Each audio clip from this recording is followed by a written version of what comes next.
Bonjour, toujours dans la série des petites vidéos pour vous aider à mieux comprendre ce qui peut vous arriver si vous êtes stressé ou ce que peut provoquer la pandémie de manière consciente ou inconsciente. Aujourd'hui, je voudrais parler de l'échange. Parce qu'en fait, en vivant confiné, bien évidemment, vous êtes énervés, vous êtes les uns sur les autres. Et en fait, ce qui est intéressant, c'est de se dire, mais si l'autre m'énerve, pourquoi m'énerve-t-il ou pourquoi m'énerve-t-elle? En d'autres termes, qu'est-ce que je vois chez l'autre que je n'aime pas chez moi?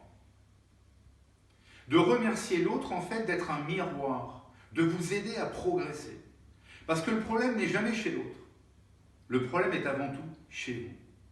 Donc ce qu'il y a de formidable dans cette période de confinement, c'est de profiter de ce moment, presque un laboratoire de recherche sur vous-même, pour vous dire, mais encore une fois, qu'est-ce que je vois chez l'autre que je n'aime pas chez moi? Et le corollaire de tout ça, c'est que plutôt que de discuter avec l'autre, avec ce préfixe séparatif 10, ça ne sert à rien de discuter. Parce que quand on discute, on essaye d'imposer ses idées. Mais si on essaye d'imposer ses idées, c'est qu'on n'est pas convaincu par ces idées. Eh bien écoutez, privilégiez l'échange.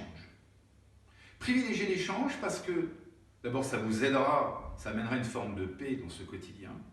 Et puis peut-être que vous en tirerez une très très bonne leçon lorsque vous retournerez au travail, ou vis-à-vis de vos enfants, de vos proches.